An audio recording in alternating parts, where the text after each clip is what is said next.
All right. Good. Congratulations. Yeah. All right. Today is August 3rd, right? 2007. Correct. And we're here at a home at 7483 Pershing in University City, Missouri, a suburb of St. Louis. And you don't need to look at me. I'm Joshua Kransberg, and we're here today to talk to three of the surviving children of Abraham and Rose Solomon Simon. And they're going to talk a little bit about their parents, about their family history, about their histories. And we have with us, in no particular order, Vivian Kransberg, Shalamith Simon, and David Simon. And I think what we would like to hear about, to begin with, is about your parents and about their history, and where they're from, what you know about where they grew up, and their early life. And so I guess the person that we most of us descendants of yours know the least about, or the one we didn't know, was your father, Abraham Simon. And so maybe you could start by telling us about when he was born, where he was born in his life, that you know. You want me to start? Yeah. Okay. Well, as far as we know, Daddy was born in Calvary, Lithuania, which was probably Poland at that time, because Lithuania kept going back and forth between Germany and Poland, and it was in the Polish part of it. And he grew up, and we really don't know too much about his family life there. His father was a very learned scholar, that's all we know. And named Mordecai. Named Mordecai, that's right. And he died when Daddy was about 11 or 12 years old. And then my father wanted to do more learning, and he wanted to go to school. And he decided that the only way he was going to go to school was he wanted to come to America. And they knew nobody in America, but that's what he decided he wanted to do. And when he was almost 15 years of age, he went by himself on the SS Celtic, we found out. That was his ship. Well, he went from Calvary, he went to the port, nearest port, and then went to Liverpool. And then he came to the United States in September of 1903. And he was met at the ship by a cousin by the name of Webb, W-E-B-B, who lived in Boston. And he took Daddy up to Boston. And my father he could speak 5 or 6 languages. And one of the languages was Lithuania, which was a language in itself, and it was different than the others, and not very many people could speak Lithuania. But that was one of the things. I'm sorry, Lithuania or Lithuanian? Lithuania. Lithuania. Okay, Lithuania. I'm sorry. Lithuania. And anyway, and he could speak German, and he could use Polish, and he could speak Yiddish, and he could speak Russian, and I don't know, but he did 5 or 6 languages, but no English. But he came to the United States, and he knew absolutely not a word of English. But he was in Boston, and in Boston he started to learn a few words. And his cousin heard that there was a place in Manchester, New Hampshire, that needed a tutor for some 8 or 9 Jewish boys in Hebrew.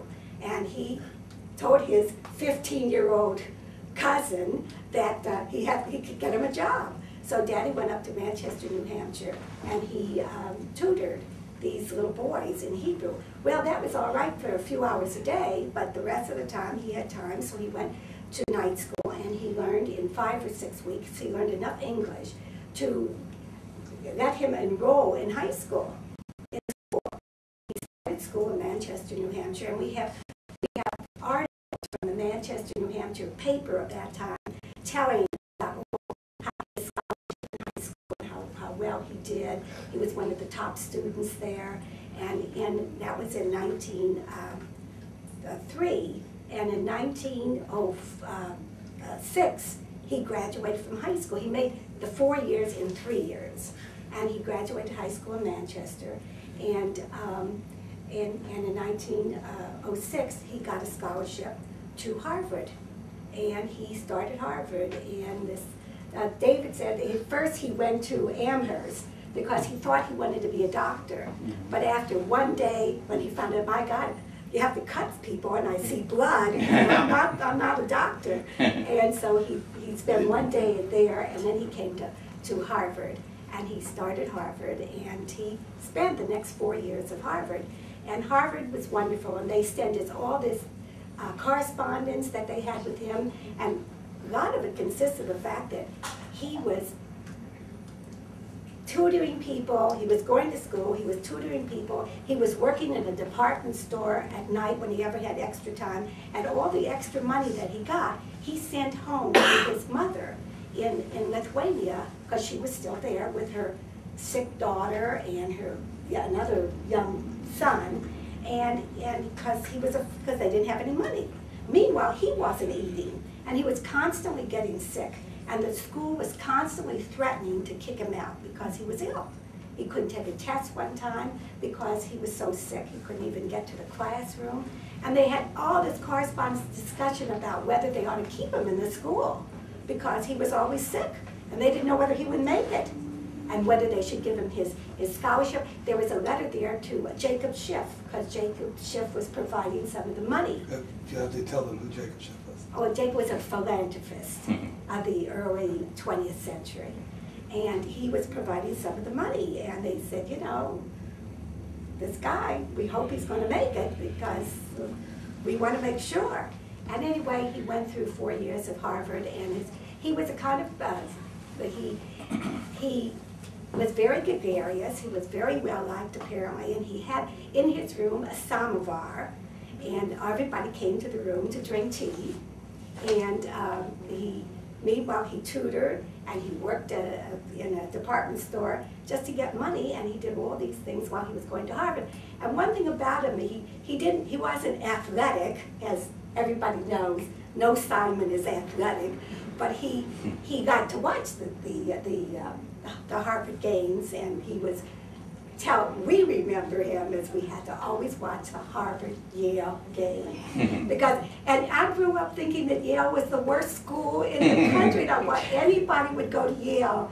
I could not even conceive because there was just a no-no, an absolute no-no. He used to usher at the games. He used to usher at the Oh, really? games. Yes, because he participated that way. And Well, I hate to stop you, it's just that you kind of glossed over something that I think is an important point, and that is, you mentioned Lithuania, and you mentioned from Lithuania. Well then what is all this Cardiff? Where did Cardiff come in? Cardiff, Wales? you know, I don't know that we're so sure. We thought that his mother's father was a rabbi in Cardiff. So that's how they had an inn.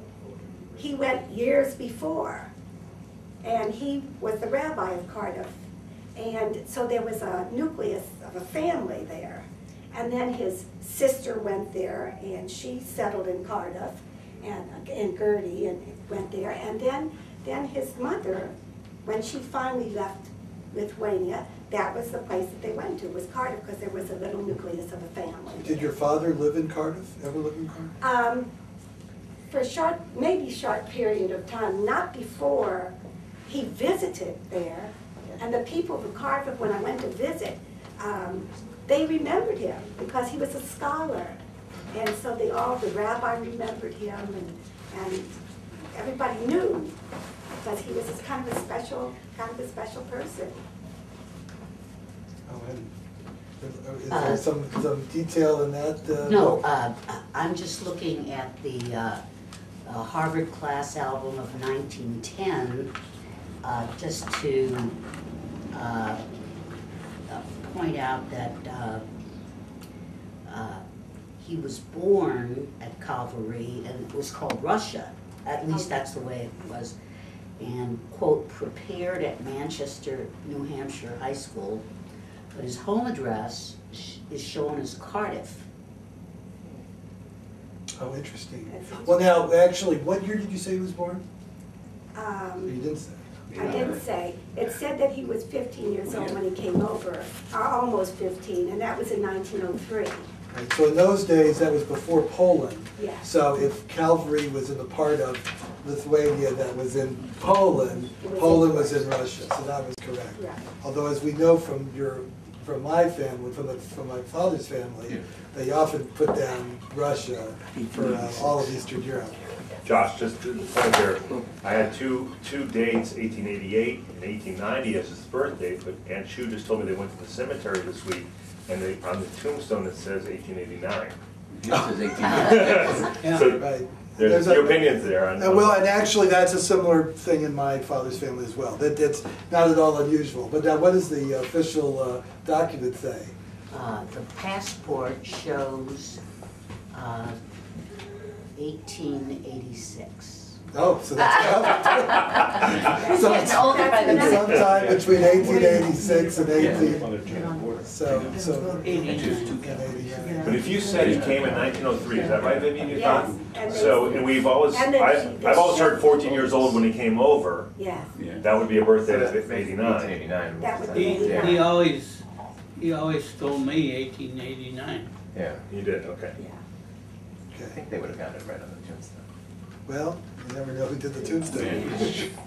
All right. So Oh. go ahead, please. The spelling is two yuds, Simon. Oh, we know Oh, spell it for us in Hebrew. Well, Yiddish. Sama. that. Yud, yud. Sama, yud, yud, No, mem, no. aleph, final dun. Is there an Aleph. olive? Is there? Where'd the Yes. olive come from? That's the Is it? Yeah, Mun sign Mun. sign, the Mun. What's the name in Europe? Well, that's, Because on the ship, it's Simon. Yeah. But didn't you say that, didn't we hear one word shaman? or something? We've heard all different things, but we haven't been able to prove any other And name. this document And says then I Simon said, for the only sure. thing that we know is that when he came over on the ship's manifest, or whatever it is, Mhm. says Simon.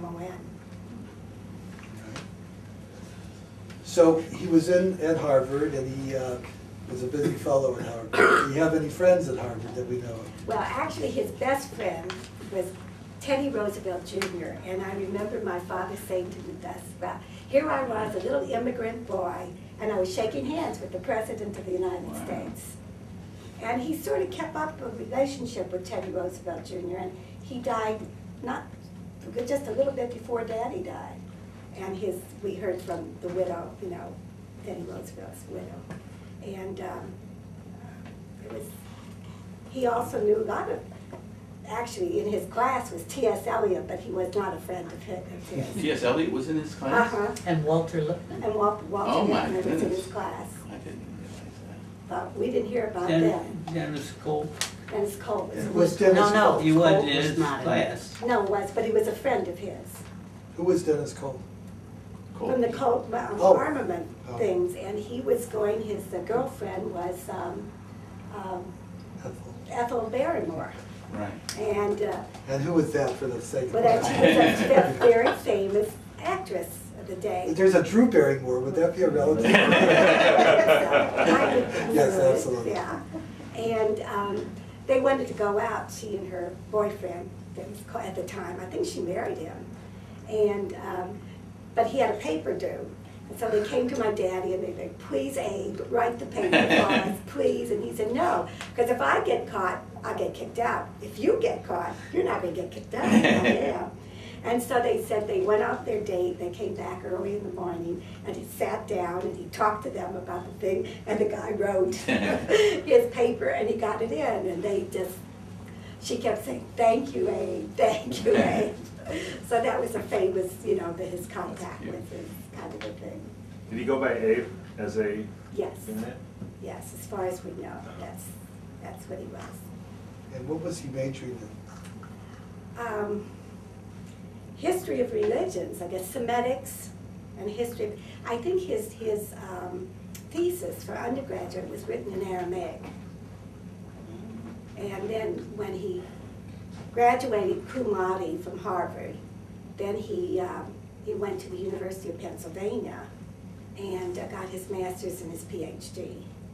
But And we have one of those here, actually. we had had both. both Oh, of yeah, them from his. I thought it was Dropsy is not the PhD? Well- Dropsy is in, Part of University of so Pennsylvania? it's not a Well, part no, of it it. is Philly, now. right? Not But it wasn't then, it was a separate school. Uh, a separate So school. do you go to In- University of Pennsylvania or Dropsy? No, University No, of he Pennsylvania. got his degree, and, pardon me, I just want to borrow that for a second.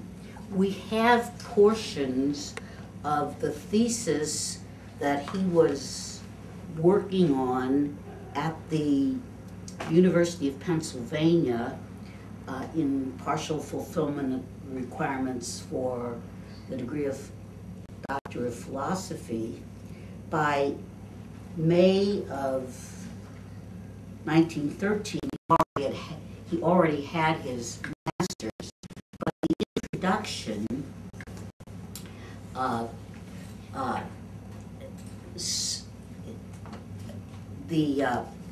let me just read this, just because it really does answer your question.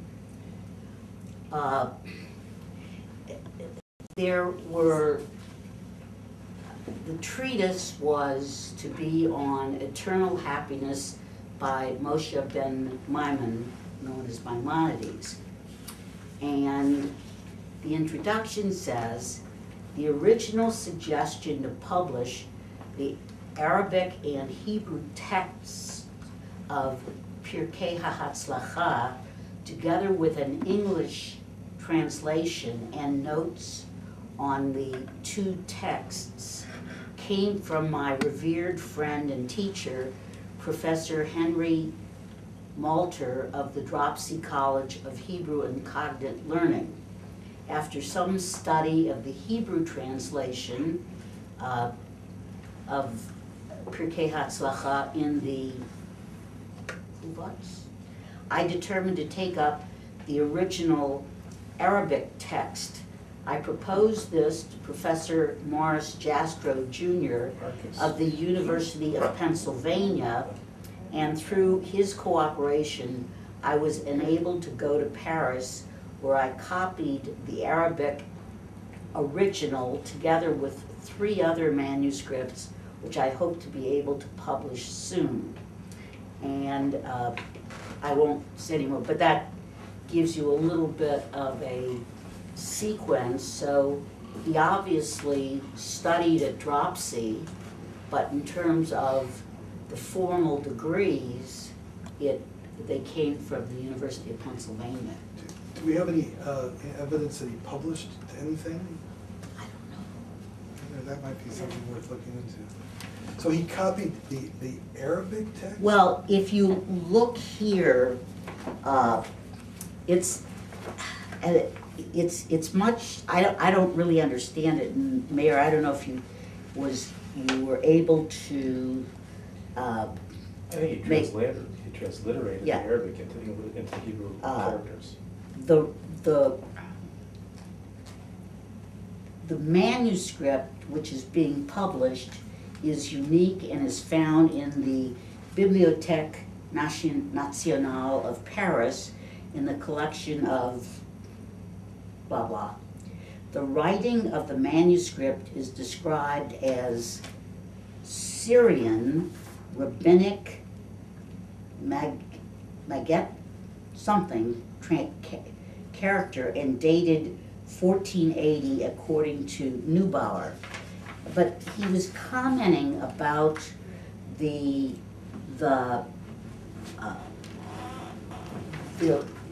language of the let me just read the manuscript is incomplete and ends in the middle of a sentence. The copyist's name is given at the end as Oni Hatzair Daniel Ben. And although the father's name is also given, I was not able to decipher it. The manuscript as a whole is well preserved and easy to read. The only 2 causes which present difficulties are the similarity of a large number of letters and the absence of diacritical points. And so it makes it very difficult to know what the letter really is. But you'll find in here some, I guess it's his own copy of some of the, it's really a beautiful writing. But anyway, I just, When Daddy went over to Europe, he's not always, he studied, he did research at Oxford and at the Sorbonne and at the Vatican, the Pope's he studied manuscripts in the Vatican, and I think he went to Egypt too. To the Geniza. To Geniza, and studied manuscripts that he found there that he was able to see. This seems to be about this, I mean, the timing you said was 1913, 1914. Did he go over during World War I, and is there any kind of stories in terms of challenge? The only story I know that he went around and did make speeches for selling, you know, whatever they had for World War I. Bonds. He made speeches for the things, but he did not himself go into the service. I don't think that he was in some Jewish organizations which are still in existence, and it's recorded that he was in those organizations. We don't know if he was in and out of Europe prior to or during World War I. Exactly. he was obviously out of it. He couldn't have been there at that time. I was going to say he was a delegate to the Zionist World Zionist World Convention. Zionist things, yeah. Not the first one, but he was a delegate, I think, to the second and the third. So I know that he was... Well, now, I don't want to confuse you, we're not talking about her yet, but I thought your mother's father was at the Second World Zionist Convention. No, I don't think it was Grandpa. Oh, okay. Yeah, all right. that was a different thing because he went to Argentina because of the Rothschilds were going to start instead Palestine was not available, and they were going to start a Jewish colony in Argentina. And Grandpa Solomon went to Argentina to be part of that, and of course that failed. So then he came to the United States. All right, well, we don't want to jump ahead. Yeah. So is there any evidence or anything that you remember that would indicate that after he left in '03 until he went back in the 30s, that he went another time back to Europe? Except when he went for school, like a graduate. Oh, right, I mean, but to, I'm sorry, to Calvria or to... No. No, later on he went to Carter. Yeah, but that was in 1932 already. Yeah. He went to... But we know he traveled back to Europe at least to do study. Yes. Was it... And his mother must have been there by that time, because we don't hear anything more about his mother, and suddenly she's in Carter with his sister and his brother. What's her name? I'm sorry, I missed it. Mordecai and... Goldie. Adele? Goldie Adele. Right. Goldie Adele. And of course Mordecai was dead a long time. There's an interesting photograph at Sorley's house of her, and her peruke is about this tall. Just What? her wig. Wow. So she predated the 1960s hairstyle. By a lot. But her daughters didn't wear wigs. No. Aunt Eve and Gertie, none of them. Right, so yeah, now you're telling us about your father had siblings. So who are the siblings? There were 6 of them. There were 3 boys and 3 girls. And I have been told that for generations there were 3 boys and 3 girls in the family. And that's what was his. And it stopped with our family. There were 3 boys and 3 girls for us, too. But there were Sam and who? Nathan? And Nathan and Mordecai. And the girls Abraham. were, and Abraham. And then there was Gertie and Eva and Hetty. Those were the six Did siblings. they, and the other five, some of them went to Cardiff? Gertie was the first one. She and her husband went to Cardiff, the first ones. And then when Grandma Simon went there with Hetty and Sam. And when the others came, I don't know, Eva went for a while. She married somebody, Uncle Barrow was from, not from Cardiff, but from a city very near Cardiff. No, near, Calvary. I mean, Calvary. Calvary. And so he was not exactly alongside there, but pretty near. All right, so wait, we want to keep this straight. Eva was your dad's sister, and she married Beryl Brennglass. Beryl Brennglass. And so that's the connection with the Brennglass family of New York. Yes. And as long as we're on that subject, I have- what is the famous, what's significant about Beryl Brennglass? Well, in 28, in Messina, New York, there was a blood libel in the United States. We thought that there was no such thing as a blood libel in the United States, but there was. Apparently a little Polish child got lost on the eve of Yom Kippur, and they couldn't find him, and somebody said, the Jews needed for blood for their holiday.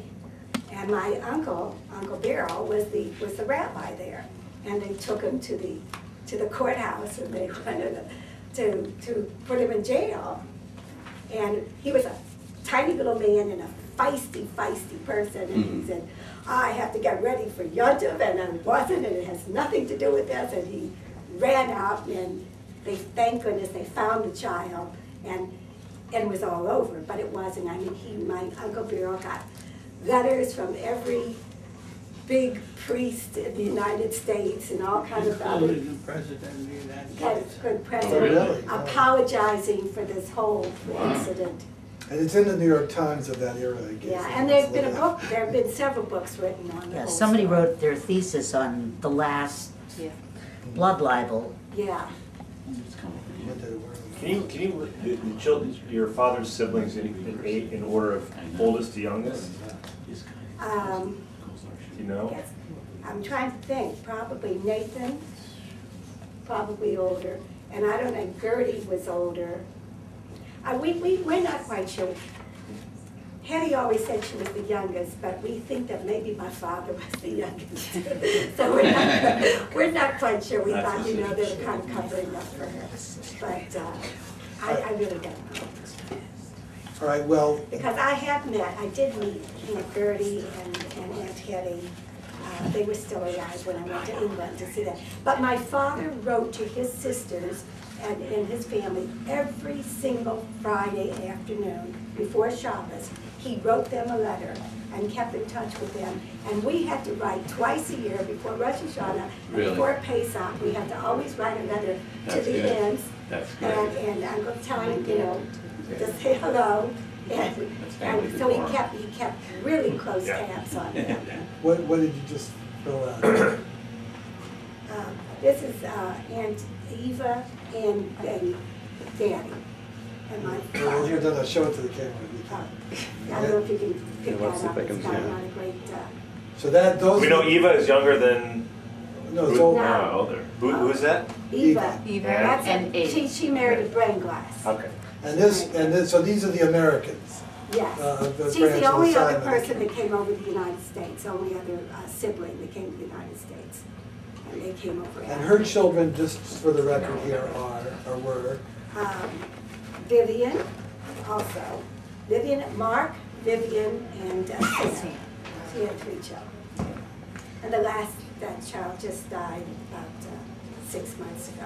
sorry. Sam. I'm sorry. All right, well, so let's, I don't want to get too far afield because we're talking about your father and he was in graduate school. Yeah, And he after finished that. Yeah, and his first job was in Hartford, Connecticut. And he went there to start the Hebrew schools. And Daddy was always way ahead of his time. And his system of education, Hebrew education, was unique. First of all, he didn't do anything in Yiddish. It was English, from Hebrew to English. And that in itself was unusual.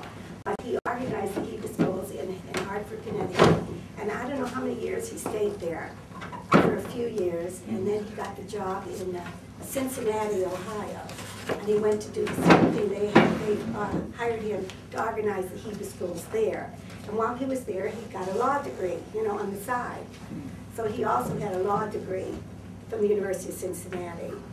And from there, he came to St. Louis to organize the Hebrew schools in St. Louis. And what year would that be?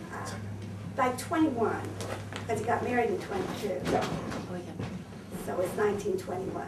And that's when he met my mother, And wrote so. that might be a good point to Segue. talk about your mother now, some of her history. So, and you're all welcome to join in here, really, up to the, do you have something you want to show No, us? it's not, not yet. Not yet, okay. So, My mother was born in 1904. We used to make fun of her. We used to say, "Did you go to the World's Fair?" Oh, that's And right. she said, yes, because her mother went and her mother was pregnant. Right, that's right. but now, wait, that would imply that she was born somewhere. 1904. No, but not just that, but it would imply that she was perhaps born in the United States. Oh, Yes, of course, she yes. was. Yes, she was born in the United States. She was in the hospital they used, that was later on, was Jewish hospital, but was still on On Delmar. Delmar. That was So she where- was born in the hospital. No, No. she No. wasn't, but Sorley was. Oh. Her oldest child was. But that was unusual. A lot of Right, people. well, we got you there. So now, so how was it that her parents ended up in St. Louis, and where are they from? Where were they from? Her parents, he had a brother, my grandfather, Solomon. Charles, right? His name was Charles, and his brother had changed his name when he came, or the immigration people changed it to Solomon.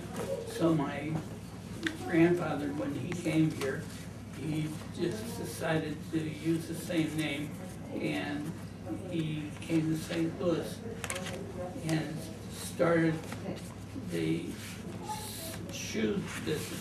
No, he used to work, he was a peddler. And he would take it back and go out to various places in Illinois. And remember the predecessor to Peebly, the dairy and all those, they were all customers of his. And gradually it got so big that he had to settle. So he settled in South St. Louis in, what they call that? Crondolette. Crondolette. 7600 South. All right, now, do you know what his name was before they changed the name? Well, I know. But that- Saul Ben, No, well, I mean, was Solomon was a family name, do you know what? Was it Kirshner? That was, Kirshner was either his mother's name or my There's grandfather. a Kirshner in there somewhere, but I don't know how. Kirshner Solomon probably does not make. Now, his name was Betzalel and it was called Charles. The reason was because, you know, the immigration, they asked him what his name was, and he said Betzalel. So the guy says, "Oh, Charlie." Yeah. That's Yeah. how he got to be Charlie, and that's why you're, That's right. instead of being Dove, you're Betzalel. Yeah. So, so it wasn't necessarily because Solomon was a less Jewish sounding name. No, that was immigration people. Okay, and so he was he moved to Carondelet, and we had a shoe store. Shoe store, and he gradually took in a nephew of his was going to California, so he showed him how to sell shoes. And when the nephew would run out of shoes, he'd send to St. Louis, and my grandfather would send him more shoes. Eventually, the nephew got big enough and he started his own stores, and then he started his own factory, and everything became very, very big in the shoe business In California. in California. So he was no longer getting shoes from your grandfather.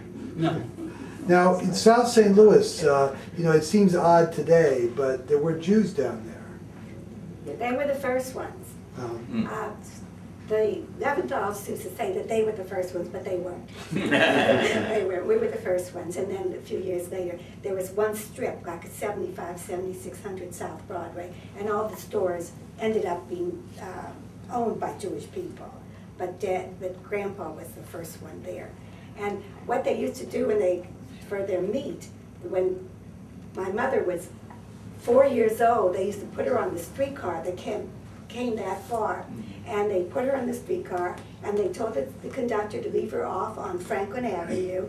And the people, what do you call it, had the butcher shop downtown. Anyway. Title No. It's a. That's what I would have guessed. It's a famous, I mean, it's a big name in St. Louis. And they had. Copperman. Copperman, there you go. That's right. And Copperman, they used to meet her and give her the meat order, and then she'd take it back She was home. 4. And she was, as young as she was 4 years old. She'd go on the Broadway Because streetcar. Grandma worked in a shoe store with Grandpa, and she never had to learn English too well because everybody down there was German. Right. And she could speak That's right. German, they could speak, they always, we had a man actually working for us in our business, Maury's business, and he was born down there, and he always bought shoes at Solomon Shoes Company, and he was Neubauer, he was a German. Neubauer, sure. my grandmother, Mrs. Solomon, Bessie Solomon, was from Brest-Litovsk, a town called Brest-Litovsk. And Brest-Litovsk is one of these towns that one day they're German, one day they're Polish, and so on. And There's a famous treaty signed there that ended the Russian participation in World War I. I'm sorry, but go ahead. That's where my grandmother came from. My grandfather came from Warsaw. And he had all his travels like to Argentina and so on. Well, how did he meet your grandmother, do you know? Well, wait a second. He came over much earlier. Alan, let me pause this. Yeah, while we get all set up. Oh, good sir. On South Broadway. Okay, all right, well, we're gonna do that. We now have. That's in story we now- shoes, you like We have that? another the child of Abraham and Rose Simon. The oldest child, thank you. And that's Shirley Parker, and we're still talking about, we had already spoken about your father. So if you have something you can add to that, but we're now talking about your mother, and we were talking about the fact that your grandparents had the store down on South Broadway. So you were about to say that you have Well, some when I was, Broadway and Stein. South Broadway and Stein, in Carondelet. when I was You have to speak up. very young, I was very, very young. My mother had nursed me, and then she got pregnant with Morty, and she couldn't nurse me anymore, and I refused to take any milk. I have never tasted white milk in my life. And she was sitting in her father's store crying because she had just come from the 7th pediatric specialist to see what she could do because I wasn't eating and I was losing weight and there were all kinds of things. And this guy had told her that I would be dead in 6 months. And she was crying because her baby was going to be dead in 6 months. And this man was a delivery man with the shoes, and he said, oh, you have to see my cousin. He just is the best pediatrician that you've ever heard of. Little did she know that I was his 3rd patient. Anyway, she took me to Dr. Costello, and Dr. Costello said, what's the big deal? Put some chocolate in her milk. And it worked. It worked. And we kept with Dr. Costello till we were, I was 20. I was there he did my examination before I got married. Wow. Was it the Hershey syrup with the can? Wait, Bosco. It was Bosco. No, we had that. No, Hershey syrup. No, it wasn't Hershey syrup. Not in the beginning. It was toddy. Toddy, and it was a grainy stuff. It didn't dissolve.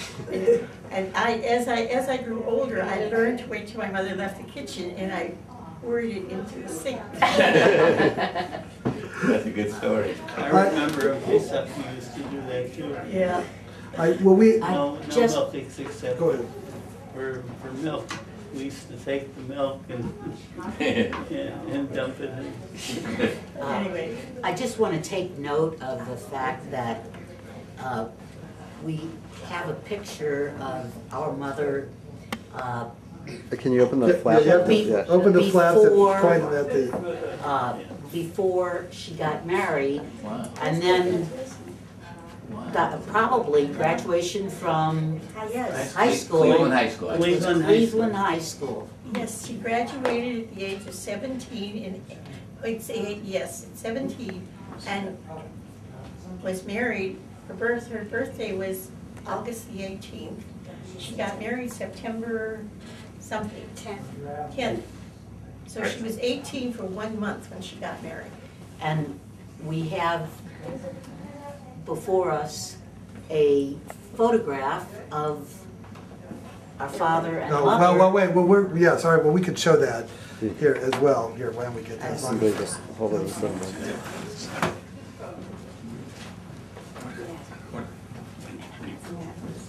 If you hold it straight on, I won't get the reflection. Come that way. How old was your father when you got married? 33, I think. He was 32. I think 32 or 33. So there was, so she was 18 and He he was was, born in 1889. No, well, Well, That's what we concluded, so. That's that's what's what. on the stone. yeah, that's got. Got it? And so 1889. Did any of them ever mention how that And he went got over? married in 22. No, I mean, I'm just curious because it He isn't, was a- 33 years it old. wasn't unusual for, in those days, but it still was a little, it I does, think he was 32 and actually became 33 in December of that year. My mother told me that she December used to 5th. get, she got postcards, people with, then they had a picture, all they had a picture on of a man with a beard and a baby. People would send her, you know, that they were upset because there was this big. what kind of people would send her these? She didn't know who they were, she just got them. Sorry. Now, I didn't want to lose a little bit of the focus because we were talking about your grandparents and we were at Brest-Litovsk and Warsaw. How did they meet if they were in these different parts? Do we have any idea? I would think it's a shit up. I think my grandmother was a little bit older than my grandfather. And I think it was a shit up. You heard, you know he ran away from home. No, I didn't know that. You didn't know Grandpa ran away from home? Uh-oh. He went with Baron somebody I to told South you, America. Okay. Oh, was that running away from home? So he went from Warsaw to Argentina. Yeah, and then he came back and he got married. Okay. When it was a flop, it was a Do you know, complete flop. do you know what year that he got married? But he came to the United States by himself. But I do know that my mother was born in 1904 and I think they had been married for 12 years. Yeah. Oh, and how many siblings and who were the siblings? One sibling, When Dina. And that was Dina, right. Yeah. Was older. No, No, my mother was the younger. oldest. Oh, She about 14 months younger than I did. One she had, and then she went into, Do you know what year Dina was born? My grandmother, obviously for 12 years, could not have a child. And she went to this Dr. Ehrenfest, who was the doctor and he said, you need this surgery, and that may help you. She had been to many, many doctors, but this was the last one. And so she said, okay, but let's wait until after Easter, because they had a shoe store. And Easter was a very, very big Sure. thing. So she said, and I'll come in after Easter and I'll have the thing. When she came in to have the surgery, they discovered she was pregnant after 12 years. thank God she didn't have to have the surgery. All right, so, and so we found out that she went to school down in South St. Louis. Do we know the elementary school? My Lions School. Lions School. And it's interesting to note that her principal and her kindergarten teacher were the same as mine at our school. Oh, And believe it or not, when she enrolled me at Clark School, Miss Campbell, the principal, and Miss Fritz, the kindergarten teacher, said they remembered her. wow. She must have been quite a gal. And then she went to Cleveland High School. Then she went to Cleveland. But she didn't go to college. She got married 2 months after she Grandpa, graduated high Grandpa school. really wanted her to go to Well, college. it was something that the girl even graduated from high school, and that's another side. That was a big deal back then. Did they meet through friends, the 32-year-old and the 18-year-old, or was it a shit-up, you think, or? It Yeah, was, you think so? it would have to be. Because I There know was other a lot, people who I must wanted. say this, there was a lot of competition. I was just gonna say, I know other people who wanted him. Well, how long was he in town before they met, or married at Not least? long. I don't know. Well, you just said, I think you said earlier that he came in 1921 from Cincinnati, I think is what I heard, and they're married in 22. Yes. So it's only a year. Do you know, was he invited by an official organization to come here? Yes, to be the head of the He was the head of the Hebrew schools in Cincinnati, and he was brought here, and he developed the Hebrew schools. He developed the Montefiore schools, and they were like a package, you know. very, very good. This guy. Thanks so much. And we actually do have a part of what might have been intended to be a history for young Jewish people, but there are various lessons, and one of the materials that we have are a part of those various lessons. So we still And you have those. delivered as a part of that job? I think so. He was working on it anyway as a. All right, so, and so where did they live? They started out on Martin, 5,500 or 5,700 maybe, I don't know. 57 or 58, it's past, And they lived on Bartmer, we lived there a long time. Well, and I should have asked where they got married. Did you, At B'nai Yonah. which was at Academy in They Vernon? were supposed, Rabbi Rabbi Halpern. Goldenson, wait a minute, Rabbi Goldenson was supposed to marry them. Rabbi Goldenson was also from Calvary or from the around Synod, and he was going to marry them. But and they chose that date because Rabbi Halpern was supposed to be out of town at that time. But Rabbi Halpern heard there was going to be a wedding, and he came in. It was his shul, and he would not allow anybody else, so they were married by Rabbi Halpern. Having known a little bit But about he always it. bragged about the fact that he also married Sorelli, and he also married me, Rabbi Halpern. Yeah. So he thought that, that justified everything that he did. Rabbi Goldenson, you said was from Calvary. Where was he the rabbi of a shul, or did he visit He teachers? was just a rabbi in the city, probably, he was really That's not the, Medrash he was the rabbi of Beis Medrash, but I think he was the crowning rabbi in St. Louis. I remember his funeral, I was a little girl and they took me, and people stood on when the hearse went by to take him, people stood on the sidewalks and wept. Wow. He was very, very wonderful man. And his widow lived like 40 years after At him. least, at least. Do you remember, did you hear about any other, you don't remember any details of the wedding, but did you hear any other details of the wedding? Was there a party afterwards? Nothing. Did they go on a honeymoon? I don't think so, because I don't think, when my mother went up to Mayo's, I think it was the first time she'd ever been on a train. Yeah. Okay, and that was later, that I was in think the for their 30s. 25th anniversary, they were going to go to England. They had planned to and go to England on their That's right. 25th wedding anniversary, yeah. That was All right. something they had been planning for a long time. So we're on Barton. So tell us what that place, so that's, you were Bartmer born was a there? poor family. And what part of town is Bartmer? It's West. Where we used to live near Near cabin? Near Cabin. Not near, yeah, it was pretty near Cabin. It was about all that, 4 all blocks, that. 4 or 5 blocks. The west, we It was consider near that Bay west Shore. end? And so it was a four-family, and which of you were born there, or were living there? None of you were born in the house. I think only me and Morty. Yeah, I was at 55, 66. Yeah, Do you then remember we moved anything from about- there. We moved from Bartmer to Cates. See, when we lived on Bartmer, we were neighbors of the Mailers. When we moved to Cates, they bought this six-family apartment building, and the Mailers moved with us.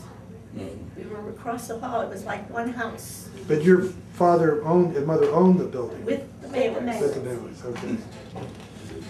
So what did your father do for a living? Well, he was head of the Hebrew schools when he first came, and then there was the boom, and he went into the real estate business, the Shirley Realty Company, named after me.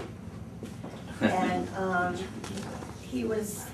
everybody trusted him, and everybody gave him money to invest, and so he was very, very successful at it. But then came the bang, and Well, we haven't gotten to the bang yet, so No. let's wait for the bang. So you were born, if I may ask, what year? I was born in 1923, All right. And you're the oldest. and I'm the oldest. Okay. And then Morty was born, 1921. No. 25. 1925. 25, I mean, Right, yeah. okay. And how far apart, sounds pretty close. My mother had 6 children in 9 years. I think you were about 17 months between each child, except between 14 months. Yeah. 14 between us, but 18 between me and Morty. 18 months like between you and Morty, and then 18 months between Morty and me, and 14 months between David and me. And then there was the 2.5 years before Nathan was born. That was the longest period of time. And then you were born right after that. Less than 2 years, a little less than 2 years. So in 9 years, 6 kids, wow. Yeah. So you probably don't remember when Morty was born. You've been pretty No, young. I don't remember. So how old were you when you moved from Bartmer to Cates? I must have been quite young. Well, you said you were born in Cates, right? But Yeah, I You were was born in all born in 26. Cates. I was born in I remember So it's less Chihuahua than- was the last one born in Cates. Yeah, we were all. Oh, so the remaining 4 were born on Cates. Yeah, we stayed. And what's the address? I don't know, did we say the address? 5566. 5566. And that was 55. 5566. And this was a 6-family apartment building. And so when did you leave there? What We year? left there, It we was moved to just Selkirk. before I I went to. know it was before I started kindergarten. It was, No, we no, lived it there, was before 'cause I went I to was, kindergarten. I was in kindergarten. I went When to we Cates, still lived I there. remember, I went to kindergarten from Cates. I did too, I know, we lived there a long time. yeah. But I went to kindergarten from Cates, because I'll never forget kindergarten. Why? What happened to that? Well, I thought I could read when I went to school.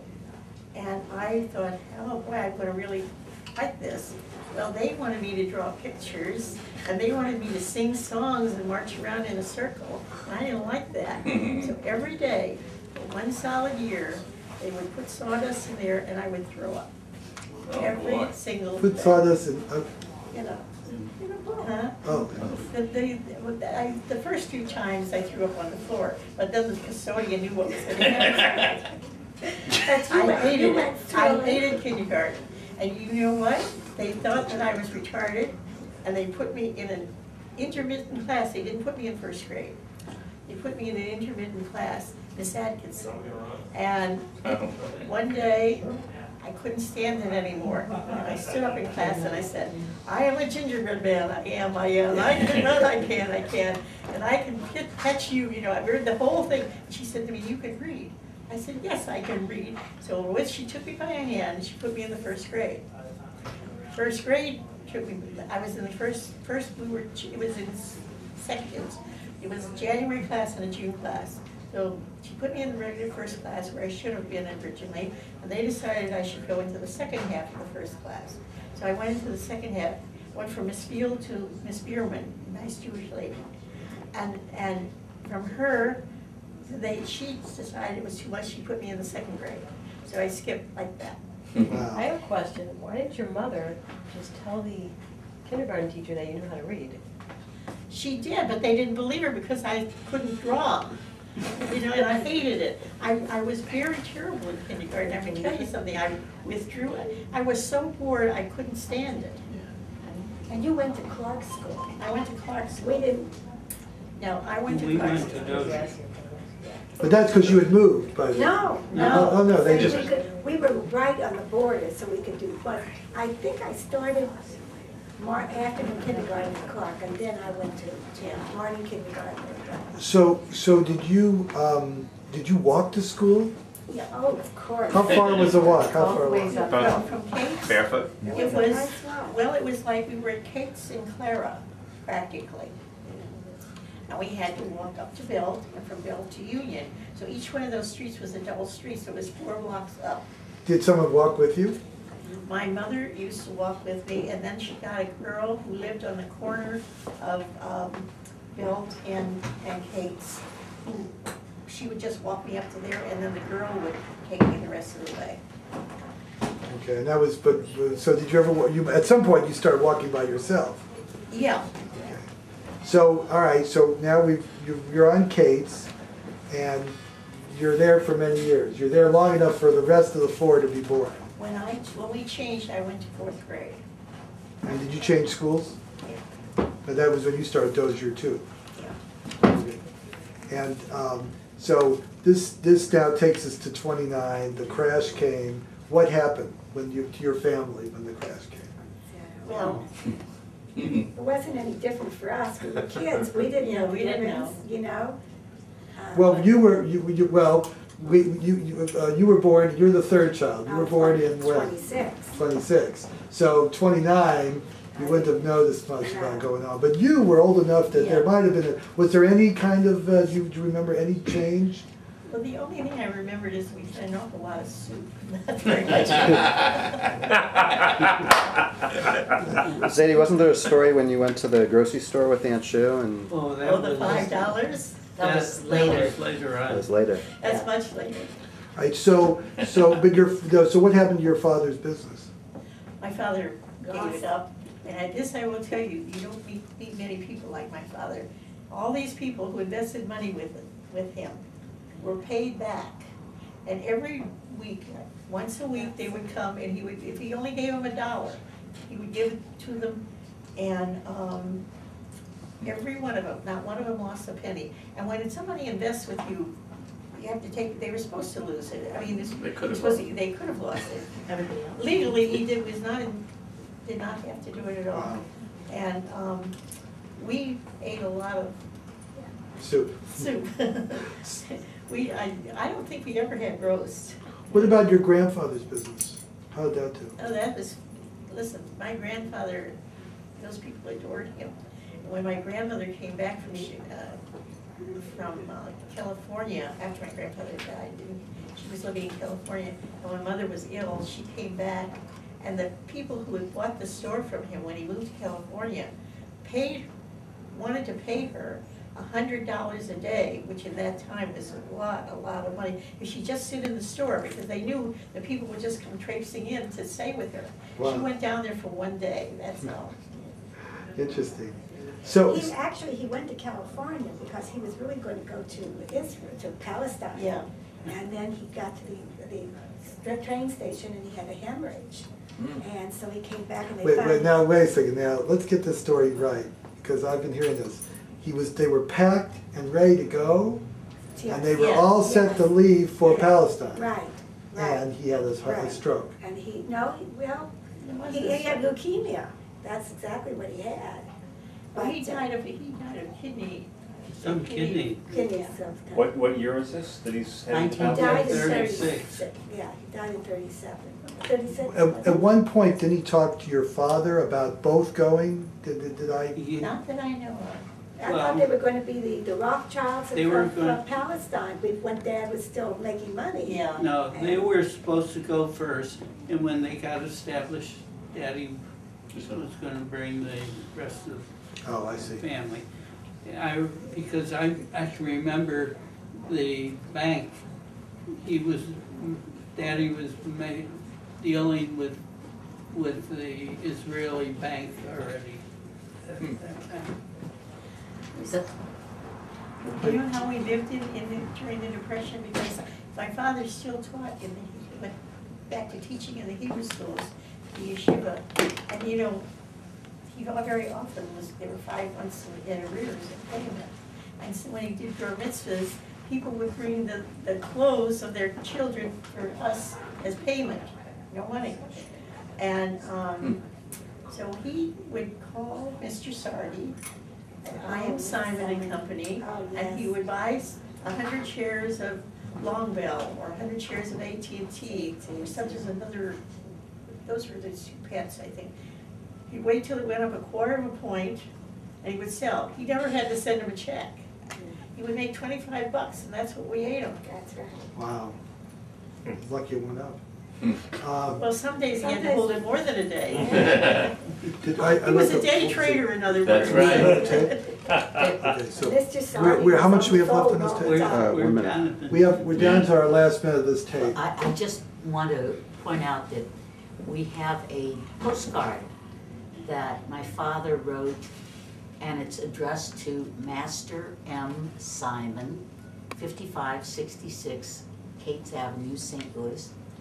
And then it says, "How is little daddy? Is he a good boy?" Oh, little daddy. And where did you mail that from? From Europe? Yeah, when he was in Cardiff, Oh, uh-huh. visiting Wow. in 1932. I'll be damned. That's something. All right, so do we want to stop at this? We can, yeah. Okay, well, we have another tape. We have to switch tapes. So go ahead. Do you guys want to? When I was born, You have to speak up. very short, I was under 5 pounds. I was scrawny. My mother had never seen a baby before.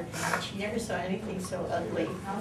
I had sort of red hair, and she just couldn't.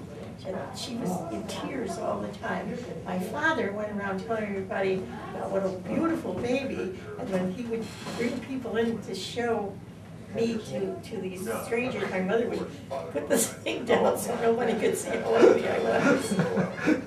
My mother told me that story. It a lot for my self-esteem.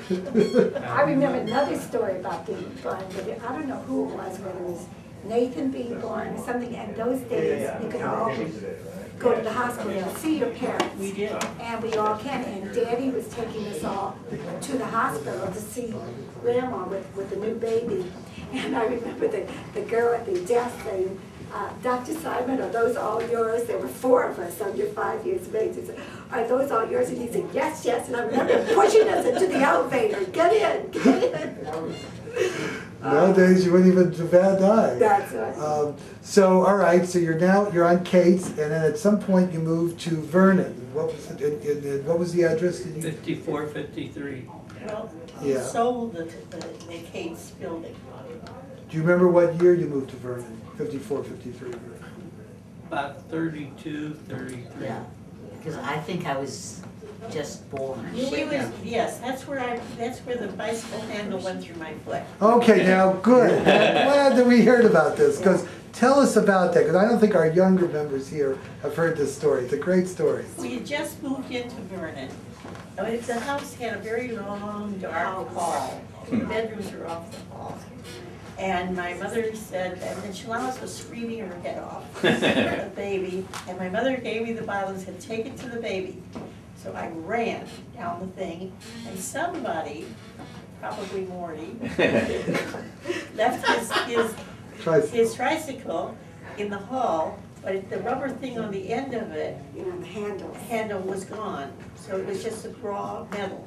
And I went smack into it, you still see the scar. And I remember the bones sticking up. Oh, my goodness. and I said, I called my mother and I said, I got the bottle for the baby, and I said, I did something to my foot, and it didn't hurt, believe it or not. I remember it didn't hurt at that point. You were shocked. And I didn't bleed. It didn't bleed. It went back down, you could see the bone. Oh, It didn't go through, it didn't go to the other side, but it just probably almost did. And my mother said, So put some Vaseline on. Mercurochrome and Vaseline, that's what she lived on.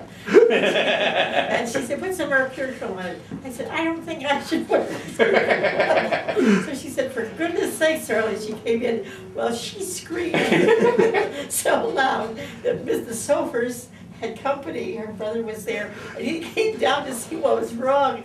And so they took me in the car, took me to Dr. Costello, and in those days, they didn't have any penicillin. They Oh, didn't my have goodness. anything like that. So he was afraid to sew it up. He was afraid it would be, Infected. you know, and so he left it open so they could keep washing it out. That hurt. And then what he would do is, I came every day except for Saturday. I even came on Sunday. And I went every day, and he would tape it together through the night, and then I would come back, and when he took that tape off, I would scream. It was horrible. How long did it take for it to heal then? I was out of school about 4 weeks. Oh, my God. I can remember the day because I wasn't home. I was not quite 5 years old. Yeah. I was at the yeshiva at that time. Wow. And when I came home, they were sorely at the doctor. Oh, my goodness. But I can remember that day. How old were you when this happened? Well, I must have been 9.5 because Shalamith was just the baby. So now, I think, so get the proper picture, there was this hall, but how come you couldn't see the tricycle? Because they didn't have the bulbs in it yet. We had just moved in a day or two before, and they didn't put the bulbs in. Did people take the bulbs when they left, when they moved? Yeah. You're allowed to do that even today. You are? I didn't know that. I'll tell you, because the carpet, they tell us. They could take all the bulbs. Well, they may have wanted to. Oh wow, so that is, well, were there other, did you guys have other major catastrophes, like running into walls and breaking both arms? He's not here to tell you that. That I waited for many, many years. So, all right, so then by the time at Vernon, you were just there a short while, though. No, we were here a few years. But there were two places on Vernon. We found that we actually seemed to be really tight, because the yeshiva, they hardly ever paid. But then we moved it, but Dad got sick and he had to be on a porch, you know, because they thought he had tuberculosis. Yeah. He did have He did have tuberculosis. So we were already He had further down on tuberculosis. But that's how he had to move there, they didn't have a porch for him. I don't remember this. I don't remember this at all. But I do know that very shortly after they got married, he was in the hospital. And Grandma used to go to the Middle Street and get pigeons and cook them, make a soup and cook even the pigeon. And he used to, because the hospitals weren't kosher. And she used to take them down. Mother would drive, and they would go. But this is when she was a young bride. Right, but at some point in the 30s, he had tuberculosis? And then for David's bar mitzvah, he was out at Fifi. Right, well now, Fifi, what is that? That's an open air hospital. For people. Because explain that for those of us who, tuberculosis has been in the news lately, so what is it when people, before penicillin? It was common in those days. Tuberculosis was a pretty common illness. And so they had these hospitals where the open air had people with tuberculosis. Everybody there had tuberculosis. And it was on Fifi Road, and so we called it Fifi. And I was going to college then, I think I was a freshman.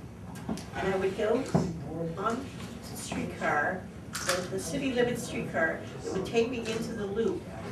And my mother would meet me there with baskets of food. And then I would take the Creve streetcar and get off at Fifi Road. And then I would walk about half a mile, I think at least half a mile, with dogs all over the place. I'd be scared of dogs. And then I would bring the food to my father. Wow, and how long was he out there? He was out there a long time. couple of years. Yeah. He moved for your Was he still, what about for Nathan's bar mitzvah? Was he still out there? No, I think he was back by He was then. back in the For Nathan's, he was back. So, But okay, Marty taught me my bar Yeah. mitzvah because my father was out there. My father, about 2 weeks before my bar mitzvah is when he wrote the speech for me. And that was his connection. but he could come to it. I don't know, he came to my bar Yeah, they mitzvah, let him but, come home for that. you know. This was, what year was your bar mitzvah? Well, 13 years from 28 So, to 50, 40, 41. 41, okay. Yeah, so I was a freshman then That's because, right, that would be exactly right. All right. So let me, you all went to, you didn't all go to Soldan, then, Yes. but, everybody went to Soldan Except- except Nathan and Shalama. right. And that was because they changed the setup a little No. bit today, or? No, I think that, after 4 people going so close, and teachers were prejudiced, but had trouble with the teacher, and they were afraid that my brother would get it. We thought it was time for a change. Yeah. Because people didn't go to Blewett unless they weren't quite as smart as the people. That's right. The smarter people went to Soldan. And so it was kind of unusual. Like my mother that- always said they changed the borders. They did. That was her, she told that to They everybody. changed what? Borders, Oh. the borders. Well, Soldan was the Jewish high school. Oh, yes. And Soldan still exists, but Blewett doesn't. Then they combined it, they made it Soldan Oh, Blewett. Soldan. Yeah, but It's it completely. stayed sold in Blewett for a very short time. Now just. It's just. Yeah, but I don't think it's Soldan in existence, I mean, the building Oh, is still yes. there. Oh, I thought it was a magnet school, so maybe it's the. It It's a is. high It's school. It's a high school. Soldan is now an institute, It's a high school. is it? Mhm. No, they made it into an international school. Yeah, But they have- that's but it's still a international Soldan High studies. School. So was it a big school, small school? I had about 300 people in my high school class. Oh, that's. But you had, but weren't there 2 classes per year? Yes. Yes. So there were really 600 Yeah. Or times 500. 4 or times 3? I don't know, because there was a, 4. because there was no junior high? No, No. no, junior high in the city. Because when my father went, just as an aside, there was a junior high. Blewett was a junior high school, actually. So, all right, so there were 600 times 3. Well, we 1,800 had kids. 300 in our class, 310, something like that. The winter ones were not as, the No, not classes as were not much as as 300. big. Okay. 100, 150. Yeah, much smaller. But our class was predominantly Jewish, And you graduated in 41. 40. 40. Oh, all right. Well, that must have been an interesting time to graduate. What was that like? Well, 40, the war clouds, was stuff, were people thinking about The that? war clouds didn't come up until 41. When I was a freshman in Right. college, the boys were dropping out and going in. At December 7th, 41, a lot of boys disappeared. Where were you? Do you remember? Was you? Where was I on that day? Yeah. I was at home. It was a Sunday. It was Right. a Sunday, and we were listening to the news or something. We only turned our radio on for news, for Walter Winchell, And and for the Harvard and Yale. Football game. So you weren't like some of these folks that And for had, Eddie Cantor. And Eddie Cantor, we were allowed to see Eddie Cantor. but did your parents wouldn't let you listen to all those other great radio shows? We We were don't have in, the time. we didn't have time, we were in class, my father had Hebrew studies after school, and school wasn't over till 7 o'clock, 8 o'clock at night. Then you had to do homework for school. What time did you get home from school? We got out, at high school, we got out at 3:15. The 7 or 8 were the Hebrew classes at home that my father taught. Right, and you guys were part of those people he taught. He took in people so that it would be a class that he would not So we couldn't say no, we couldn't come. You know, we could get out of it because we had something to do, because you're in class and he was teaching. So me college and medical school were easy. What did he teach? What? He talked about everything. Sundays he would tell history. Oh, that was fantastic. Yeah. He would just He would talk. talk, yeah. And give us history, and for every holiday, it was so good, because Grandma would always prepare a whole corned beef sandwiches, and it was delightful. Yeah. We'd have all the classes except Gomorrah. We didn't have any Gomorrah. No. But What was that? because my father said you had to have no Basic. Tanakh. You have to You be, there, have you- to know you Chumash and know- Navi before you can. You can have your dinner before you can have your dessert. And At what level do you think it would have been enough before you could do We it? did go on to it. He I- actually did some more with Well, me. Yeah, because that- I had a few, but it Yeah. was at the end, you I know. still know about the fingernails that you, Yeah, What about you can get a miscarriage from? yeah, yeah. One of that the better stuck with me for passages. some reason or other. And then he had some Me too. private Me too. students, the Zephyrin kids used to come over for Gomorrah. Yeah. Well, and then he taught bar mitzvahs, right? A lot of bar Oh, mitzvahs. Yeah. Yeah, lots of- And every Saturday, there was somebody from the yeshiva used to come over to the house. Yeah. on We had Bird- we had the parrot, we had the same 56, parrot. 45, when we lived there, they'd come over there and they'd have class with my father. Yeah. Ben Hoffman used to come in those Saturday Yeah, classes. yeah. And the Stein, and the Steinberg, was it? Yeah. I think she was in a class. She was in the class. Yeah. So there were boys and girls. Oh, yeah, And were they around the table or around the table. around the, We had one room that was the library, it was all lined with books, and Every it had a wall long had books table on in it. it, and we all sat around the table. well, this is the library. So, yeah, I hear that the books, there's all sorts of stories I've heard. Tell me about the books. What kind of a library did he have? He had a huge library, huge library. After my father died, and we decided to give the books that he had to Bar Ilan, was just starting up. We decided to give the books to Bar Ilan, and we shipped out 2,000 books. Wow. But Morty took some. Marty took, Yeah, but We, there I took a few. did you? See, we were too young, and we never got any of them. But Morty got the most, because he was already, you know. I only took 5 or 6, but I mean, I did take. most of the books were either in German or He had a whole set of the rest were history books. He had a whole set of the Arabian Nights. Arabian Nights in Arabic. In Arabic. Oh, really? That was, Oh, yeah, yes. that was his specialty, Yeah. Semitic languages. Orange colored. Yeah, Yeah, right, Yeah, orange, that's yeah. right. They were on the top shelf. Yeah. Wow, that's kind of cool.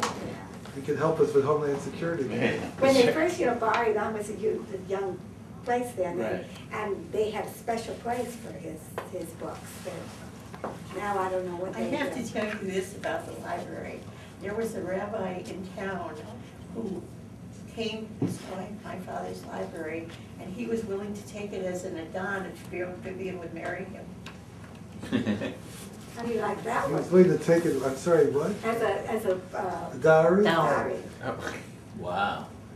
Who was that? I don't even remember his name, but he was a real jerk. He was so big. How were you at the time? How old were you at the time? I was all right. No, You were in. I was young. I guess I was really young. I don't know.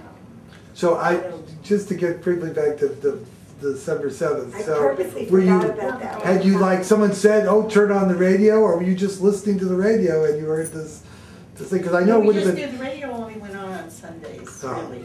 And we were just listening to the radio. That's when we heard that Yeah. the war was, I mean, that we were attacked. Right. There was no, war. And it didn't really dawn on me what this meant at the time, because it never. And the next morning in school, we had the whole school in the auditorium, and that's when Roosevelt came on and made his speech. And did you listen to it from the school auditorium? Yeah, Oh, yeah. I mean, that, the school didn't give you a choice, they said, here. Well, now Morty was in high school, you were in college. So, you know, right away, what was he, 16, 17?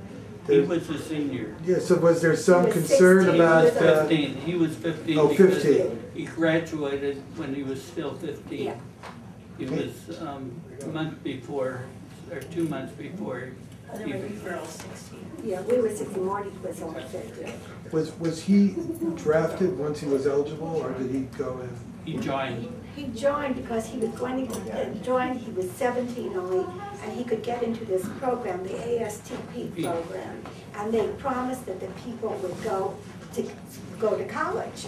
So we thought, you know, he was going to go to college and then he would become whatever. We didn't know, but he and Julius Berg went out together. It was a friend of his.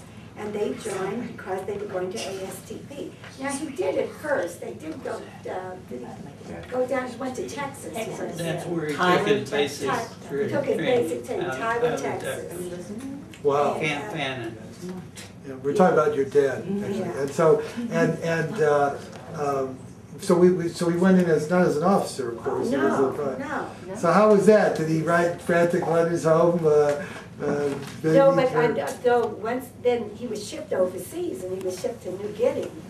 And my father would say to him, you can eat, you know, I don't want you to starve, you know. Do it. And he said, tomorrow I'm going to eat, I'm going to have meat tomorrow, I'm going, you know.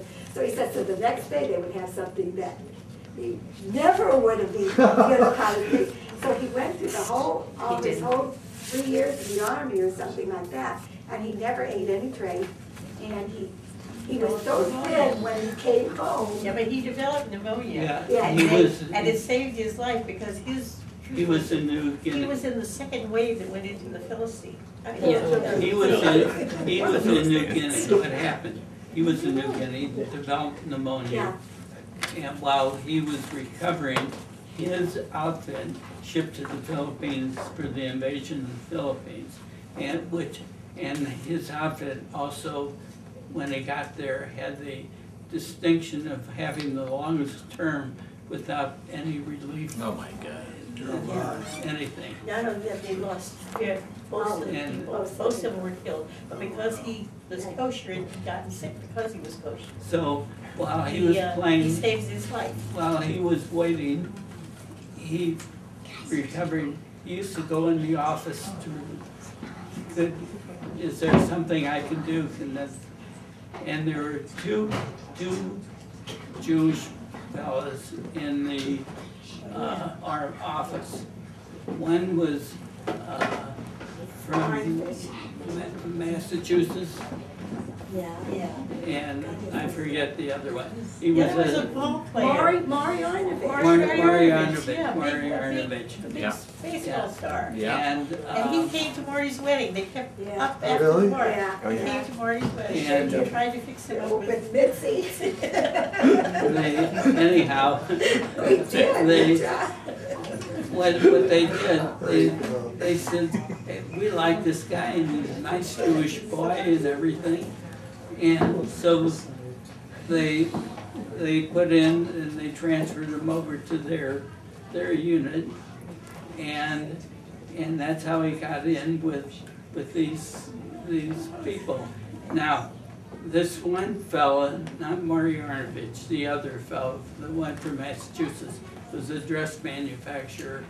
But what he, Bernie Free. Oh, that's it. That's Yeah. it, 33. Bernie, Springfield. what Bernie did was he went to Australia and he bought up all the liquor he could and brought it back with him. And then he'd say to the officer, I think I need a Jeep for this afternoon. I have a bottle of whiskey I can, so they traded.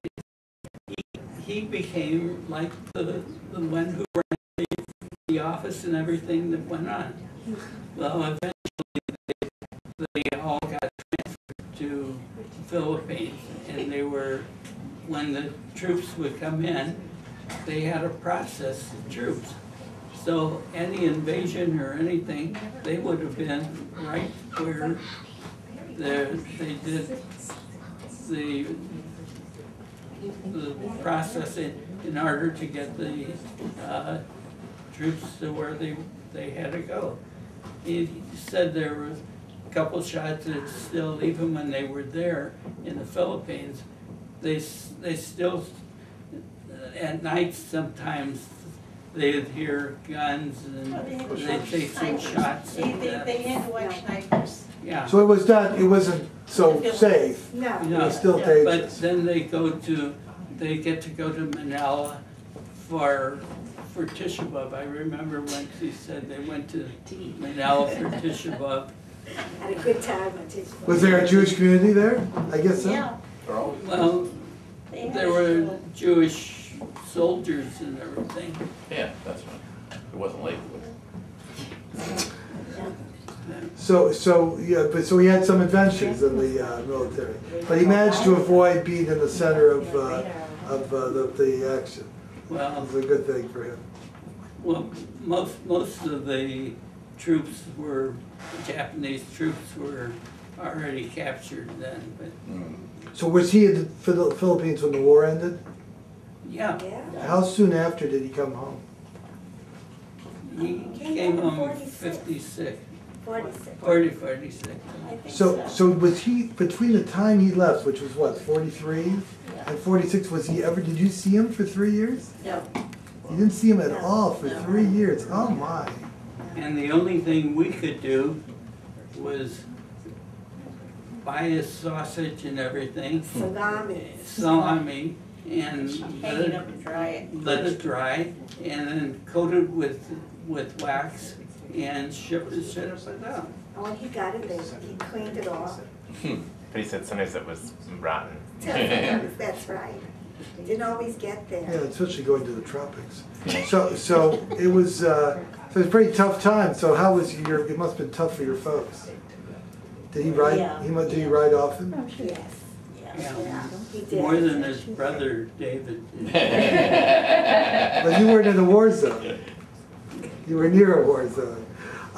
So, all right, well, we jumped a little bit ahead because we talked about your father's health, which was an issue, and I guess for an issue, not just from the TB, but there were things all along. But your mom also had some problems. Can you tell us a little bit about that? In the 30s, starting in the 30s, I guess. Well, she was ill. She had developed hypertension. Yeah. And she had these headaches that were unbelievable, hypertensive headaches. And she'd just have to go to bed. I mean, she just was in terrible pain. And nobody could help her. Nobody could help her. And finally, one doctor told her, you know, you can't live like this. You want any chance at all, go to Mayo's. That he had heard about this operation, They surgery did a that they were doing. sympathectomy. Where they kept, it was the pre-things of open heart surgery. They used to cut the sympathetic nerves so the pressure would come down. So not only that, she wouldn't have the headaches. They had, And So this she was did, her so first she was trip. an experimental sympathectomy. She chose, they let her, they only did 500 people, and she was one of the 500. And this, what year would this be? What, 39? 1940, wasn't it? Or 40 was it? Was it 40? I was in college. So did she go by herself? Did your dad go with By her? herself. Daddy had My to take care of the rest of God. the kids. There were little kids at home. So, and I guess also your grandmother had She moved, came from California to be with us. right, your grandfather had already died. Yeah. Oh, yes. And there was a story involving, he died in California, but he's buried here in St. Louis. Yeah. Oh, yeah. So, and that must have been a very difficult, Sure. How many days on the 3 train? days. Did it take 3 you? days 3 on the days train, 2 days and 2 nights. And when my grandmother died, she told my cousins out there, she did not want my mother to have to go through that. And she said, if she's meant to be with her husband, she'll meet him in the Shemayim. And she would not let anybody else. It was a horrible trip, horrible. And So your mother would have had to go all the way out there and then come all the way back. So we're talking a long time. What was it, 4 days, 4 days? 3 days each way. Wow. So she was buried there, and my mother always got a letter from my grandmother every week. And when she didn't get it for 2 weeks in a row, she called her cousins, who had to tell her that she had died. Wow. And so she had to sit Shiva anyway. My grandmother wanted to save her from sitting Shiva. Yeah, but she still She had to sit anyway. But at least she didn't have to go out. You know, when I saw Marty in May, when I went to see him, your mother had guacamole, and because he couldn't touch it, you know, Oh, they it's said, an no, avocado no, thing. he said, no avocado. And I said to him, remember the first time we tasted avocado, was when Grandma came from California, and she brought, we had never seen avocados, and she brought avocados, and she made avocado salad. It was so good with onions and with eggs, and it was just delicious. And we just all ate it, and he got really sick. And from that time on, it was so funny. So I told him we were talking about that story when I saw him the last time. Did you remember? He also ate a lot of chili. Yeah, that was Mrs. Steele made us tell me. Yeah, we had a friend who made us chili. Yeah, tell us about Mrs. Deal. Tell us about Mrs. Deal, because some of us remember Mrs. Deal. How Mrs. was- Steele was in Aguna, Oh. and she came to my father. Actually, she sent her son as a student to my father, but she really wanted to know, and because I think Rabbi Silver had said that if she paid a certain amount of money, he could make it so that she wouldn't be in Aguna anymore. So she came to my father, and my father said, no way. No amount of money is going to take that away. And it was one of his things about Judaism. He said he hated Reform Judaism, but Judaism could use a little bit of reform about the Aguna. He thought that there could be something. It's sort of like a joke. But anyway, and so from that time on, she was his slave, really. I mean, anything she's trying to, she would send him journals, she'd send him all just to She was a force him. wonderful She was a cook. wonderful Right, I cook, but she remember- could never make a little pot of something. I remember that was you went not up to her apartment. She lived in those apartments on off of Del Mar. That was later, yeah. Yeah, but I remember, and your place always smelled so delicious. Yeah. So it's very She was a good. She could go cook and bake. Like, she made a cake on Pesach. It was the most delicious cake you ever tasted. A nut It was a nut cake. Oh. But only my mother would save it, because on the last day of Pesach, we had Mr. Finkelstein and some of the people in the planet, and she would want to serve that cake. It was always spoiled by the time we got it. But she'd always serve, we had, we had Slivovitz. Slivovitz, and we had the cherry, What do you call it? What do you call a cherry orchard? Cherry, what? Vishniak. Vishniak was the other. Well, now tell me about Pesach, because I always think of Pesach as a time when there's a lot of food. But growing up, maybe it wasn't like that. But there was a lot of food? Always, But there wasn't the kind of, you didn't have the variety that we have today. My father made carrot candy, he made beet candy, he made, for the second Seder, we had beef borscht, which we would never touch. with me. But all the extras, the guests that we had, thought it was the most delicious thing they ever ate. And afterwards, when I grew up, I finally tasted it. It was not my father's, but my own. And it really was good. But So there was lots of my food. father cooked on Pesach. And Mrs. Olshansky. That's right. She made the tegla. She made table. Tegla, yeah. What are tegla? It's dough with honey. Oh, with honey. Real sticky. You make a mountain out of it. Yeah. It's a very pretty centerpiece when you find. Tell about So- what he used to do. Tell so, about what Grandpa um, used to do at Hanukkah. No, Grandma, how you got the fat from Pesach from the duck. So, Let's see. I don't know that one. My father told me a story. Every Hanukkah he bought a duck, and then your mother would Oh. clean it, and you would save the schmaltz until Pesach. No, Yeah. we have a different story about the duck. We decided we didn't want turkey, we were gonna have duck. Well, there were 6 kids, a father and a mother, but we Duck is a little duck. and none of us had enough to eat. No, but Was that for Pesach? Grandma, No, that's was- Thanksgiving. Thanksgiving. Grandma used to buy the duck, and she, in about December, they take it to the shocking, and then they take the fat, and they make schmaltz. It's And goose, that's it wasn't duck, it was goose. goose, not duck. Goose, wow. Oh, yeah, she always had goose fat. So if you wanted patty de foie gras, We you had it. had it. Liver, When it was used to make chopped liver, tiblet schmaltz, and all kinds of things. There was no shortening without, There was oil, there was always oil. But my father hated He oil. hated oil. If he saw the sign of oil on a piece of cake, wouldn't go near it. And Mrs. Olshansky's always was full of oil, but we thought it was delicious. I But know. he hated My oil. grandmother was a fantastic cook. Yes. She really was. And she would make strudel for my father. It was so dry. What was So it? he couldn't see, because Strudel? if he saw oil. Strudel, oh. So he Yeah, couldn't we know got that there the was light any very oil dry in it strudel. at all. He hated oil.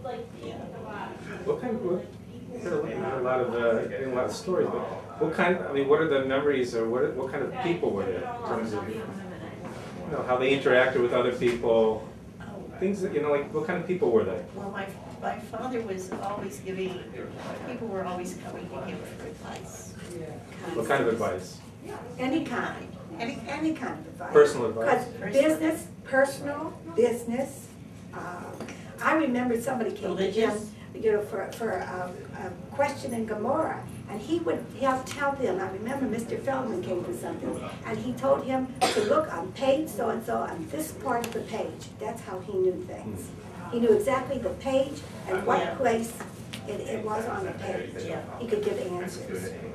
He was the type of person who would sit down with people, talk to people. Oh, yeah. Constant. He always had a group. He always had a group of students coming in for lectures. When he died, there was a group of medical and dental students that used to come to the house once a month or once in something like that for a lecture from my father. He always had a group. He was always studying with some group of people. And he'd give up. If he would give the drasha at shul, my God, people would just go gaga to listen to him. And he spoke for over an hour. He spoke always. Always spoke for over an hour. What And did he they didn't speak? move. Nobody What moved. language did he Nobody speak moved. in? He spoke in English? Yes. No. No, No, he spoke in Yiddish. Yiddish then. He spoke in Yiddish. Well, that must have been tough for you all because you didn't know Yiddish. But I could understand because I went to a base Shagano all the time and they all spoke Yiddish. So, you got, as a matter of fact, when I went to college and I took German, the teacher used to say to me, it's German, not Yiddish. Because I was always translating it wrong. What's her name? Dr. Fredman. Oh, Fredman, Maui Fredman. he'd always say, this is German, not Yiddish. He'd tell her. But no, my father really, he was like a Pied Piper with religious people. Not only Jewish ones. He used to at St. Louis University. Yeah, He used to talk with the priests all the time. He was always called on. He used to give speeches all over. Yeah. I remember on Zionism, on all kinds of things. He was in The Latin teacher at St. Louis U, he used to go to see. he used to have conferences with him. But he used to go to Kansas City, but they called him from all over to give speeches. That's what he used to do often. On any subject. Any subject. It could have been a literary thing, it could have been Maimonides. Maimonides was big. That was his favorite. That was his That favorite. wasn't popular at that time. Yeah, but very, very big in that. And Do you have a lot of close friendships? He didn't have personal, I don't think, he had people, so many people that were cooking, but he didn't have like a boyfriend. Right. No, I don't, no. Like Mr. Finkelstein lived 2 houses away from us. What they would talk about, I mean, yeah. Mr. Finkelstein was the head of the Shoshone in St. Louis. And so, you know, he was very friendly. There was no secrets between them. No, he had a lot of friends, but he didn't have any intimate friends. I mean, you know, all the people they would play Even his cards doctors, together. even his He loved doctors to used play cards, but he never was in a group playing cards. He taught us to play cards. We played all casino with them. Because our even Honeymoon Bridge, Yeah. and we always played with us, but he never had a group of men that he would play cards. So like your parents didn't have like a Social- social? No. That was, and he never drove a car. And so only Grandma He drove the drove a car. car once, and he had an accident. He never got back to driving a I car. never did it, yeah, no. It But was a Grandma did. Hotmobile. No, our car, the last car we had was a Hotmobile. First car we had was a Nash. Nash, yeah. See, now Grandma had quite a few close friends. I remember, even as a kid, I remember growing up.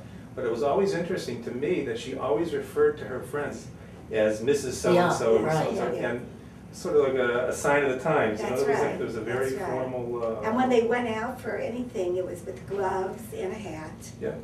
They were always So it dressed was, up, and it was Mrs. always. Deal, for example, was never Leah Deal. She was Right. No. Mrs. Deal. That's right. Mrs. Mailer. Except for Beck Mrs. London. Mailer, Right. when they first got Never married, they were neighbors. From the time she got married, they were we lived, it was one house. We used to run back and forth Oh, to back the and door. Mailers, yeah. for And we sure. always called Mrs. Mailer. Right. It was never Estelle. Right. No, Interesting. That's the way it was. Mrs. Shapiro was always Mrs. Shapiro. Mrs. Shapiro. I don't even know what her first name is. Well, What? Mitzi, she called her Mitzi because she wasn't Mitzi. married. Maybe that was it, I don't know. Well, Missy, she called Missy. Yeah. Yes, she And did. Missy called her Mrs. How did they Simon. meet? Mrs. Simon. How did they meet? She went to, I had a blouse.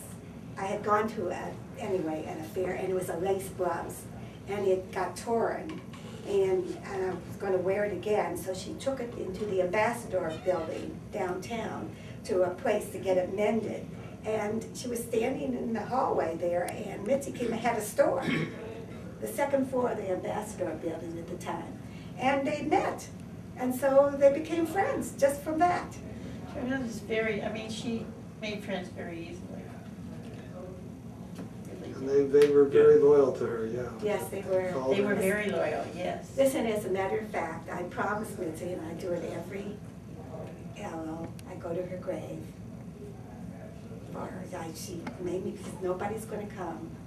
Will you come? And I promised her, and I go every time.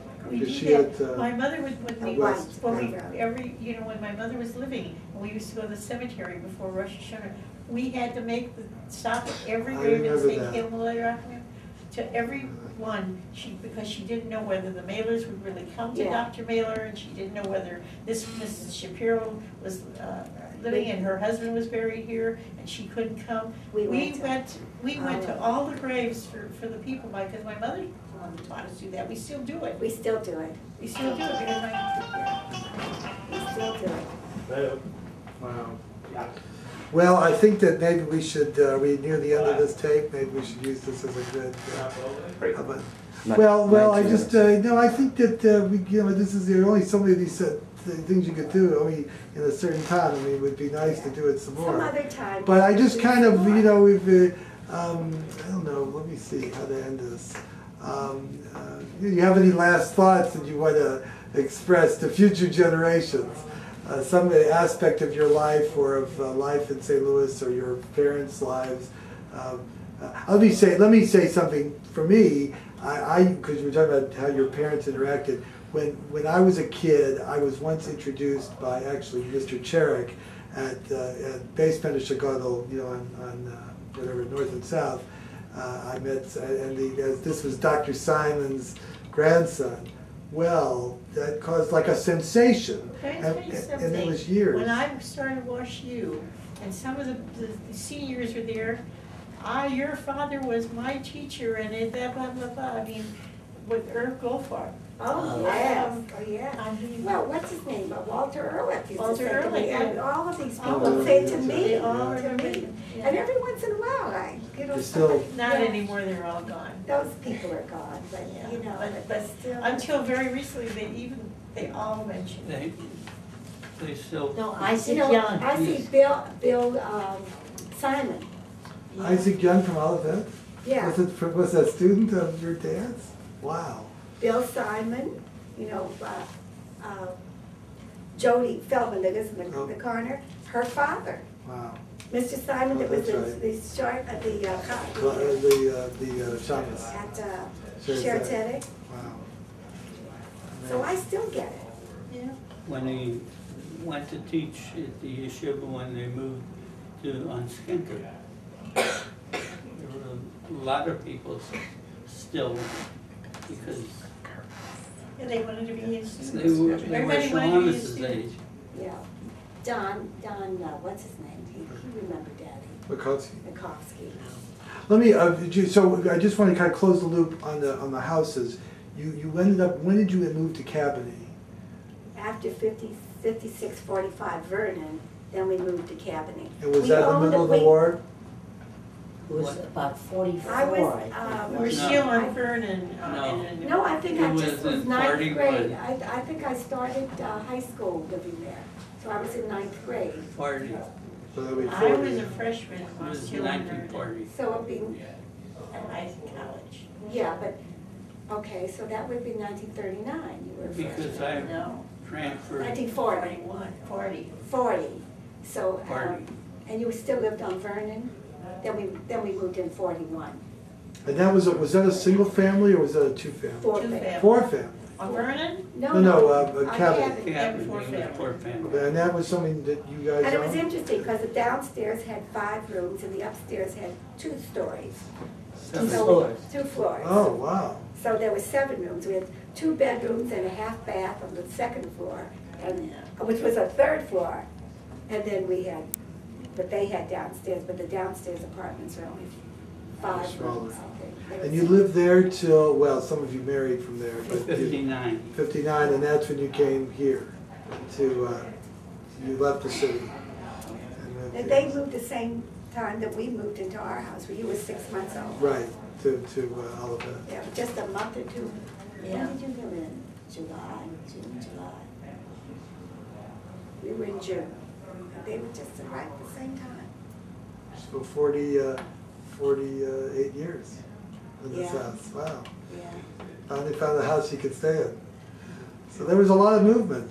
People moved a lot in those days. Must've been hard with all those books. Yeah. Yeah.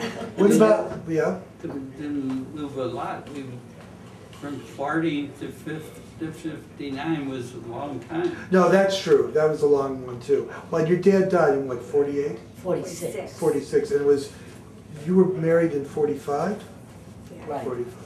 Charles was born in March 46, he died in December 46.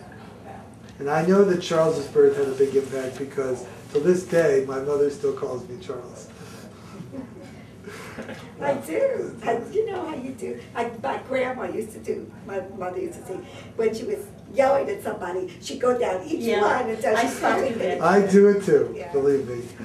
Well, go ahead. When we moved from 5645 Vernon to Cabin. 55 to Cabanne, we took those books In a by wagon, wagon. By wagon. each one of us. We got a Yeah. wagon. Yeah. It was a block and a big block and a half. You mean like a station wagon? or- No. No, a wagon. no. A You wagon dragged with a it. pool. You did in a cart. We filled it yeah. up with books and we would. Wow. It was a Back- And then you had to carry them up the stairs. Yeah. It was a leftover from the shoe store, and it was an advertisement for the shoes. Wow. The wagon was. Was it? I don't know. Why would there be all these moves? It just, there would be a better deal of a better. Actually owned the place on Campany, and then there was a vacancy, and we were kind of growing out of the Vernon place. Yeah, So this was a bigger place, because it had that extra yeah. room. And you were still in your neighborhood. Yeah, so that right. was that About way. a block and a half away. How far were you from Basement Chicago? Oh, that was a good walk. About It was a 10, 20, 12, 25-minute walk. Yeah. 10, 12 blocks. Wow, weren't there schools closer? No, No. unless the one on The the Bolivar. Bolivar. It But was we about were, the same distance. What was on the Bolivar? The DeBoliver show. To the Bolivar show. I didn't know there was a show on the Bolivar. That's near that famous, the famous. You go in the outside and there's a, right where the car things are, you know, where the. It's a white The left- building. Oh, right. Lefton's, Phyllis Lefton's father, grandfather or something, and the Zephyrins, they're, Funks. they're, Oh, I didn't the realize Funks, that. the Funks, but he was And head Mr. of the Gordon. shul. And Mr. Gordon. And he was the MJ. head of the shul there, and, we used to go out as kids there, and the kids came over to learn, you know, from my father. He took me to my first But, school. and Yeah. we never went to their shul.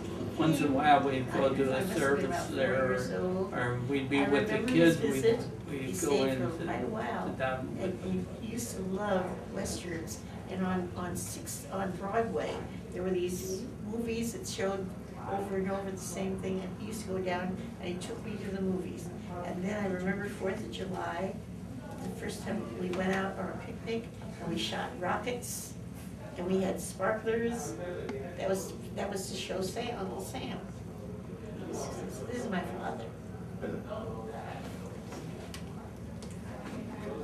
This one says your grandmother, your father. This is Grandma Simon. So did you ever go to the Muni?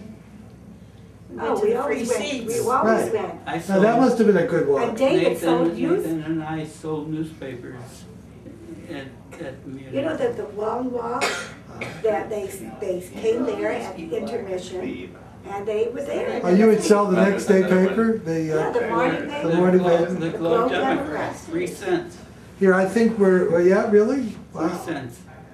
And my seats were Russian. down in the high class.